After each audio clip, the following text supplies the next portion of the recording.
எப்ப களம் இறங்கல, எப்ப களத்தை விட்டு வெளியேறினா களம் இறங்கினார். இப்ப நீங்க களத்துல ஒருத்தர் இல்லைன்னா தானே நீங்க வரணும். ஒண்ணு பேட்ஸ்மேன் அவுட் ஆயிருக்கணும், இல்லாட்டி அவுட் ஆன பேட்ஸ்மேனுக்காக ஆல்டர்னேட்ல இறங்கணும். அவர் ஃபீல்டு தான் இருக்கிறார். நான் சொல்லிட்டே வர்றேன். பிஜேபி அவர் மேல வருத்தத்தில் இல்ல, அவர் பிஜேபி மேல வருத்தத்தில் பல முறை சொன்னது. அவருக்கு தெரிஞ்சுதான் இந்த 27 தொகுதிகளே கிடைச்சது.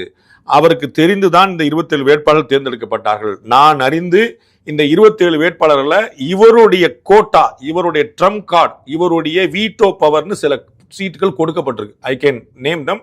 அது வந்து தேவையில்லாம ஒரு விஷயம். ஒரு 4-5 சீட்டு இவங்களுக்கு கொடுக்கணுங்க, இது செய்யணுங்க, இது செய்யல நியாயம் இல்லைங்க அப்படின்னு சொல்லி மற்ற சிலருக்காக இவர் போராடி குரல் கொடுத்து அது வாங்கியிருக்கிறார். அவ்வளவு தூரம் இருக்கும்போது இவருக்கு கொடுக்கல அப்படின்னு இவர் புறக்கணிச்சாரணும், இவரை புறக்கணிச்சா சொல்ற அர்த்தம் இல்லை.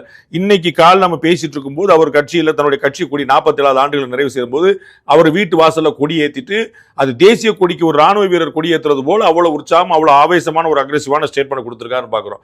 இன்னைக்கு பிரஸ் மீட்ல வந்து இன்னைக்கு இல்ல, அவர் எப்பயுமே பிரஸ் மீட்னு அந்த திரு விஜய் சொல்லாது பட்டாசு, அது என்னது பிளாஸ்ட், அதுதான். அது திரு அண்ணாமலை பிரஸ் பாக்குறாருன்னா பிளாஸ்ட் தான். எதிர்க்கக்கூடிய பிரஸ் பூரா கொஞ்சம் கேர்ஃபுல்லா இருந்து படக்கு நீங்க வாங்க, நீங்க எங்க அரிசி வாங்குறீங்கன்னு கேட்டுவாரு. அதனால வந்து ரொம்ப கேர்ஃபுல்லா டீல் பண்ற கடை தான். அவர் வந்து அதே மாதிரி தான் இன்னைக்கு போட்டு பிளாஸ்ட் வாங்கிட்டாரு. எல்லா விஷயங்களையும் தருவார். அவர் தான் இதை எக்ஸ்போஸ் பண்றாரு. கோவை சவுத்துல 18 கேண்டிடேட்ஸ் சுயேட்சையா கரூர்ல இருந்து வர்றாங்க. என்ன கணக்கு? இது எவ்வளவு முக்கியமான கேள்வி. இது வந்து வேற யாரு செய்யறா? அதுதான் நீங்க பார்க்கணும். திரு அண்ணாமலை அவர் களத்தில் இருக்கிறார். பாஜக அவருக்கு கொடுத்தது போல ஒரு சுதந்திரத்தை வேற எந்த கட்சியிலும் அவரால் பெற முடியாது.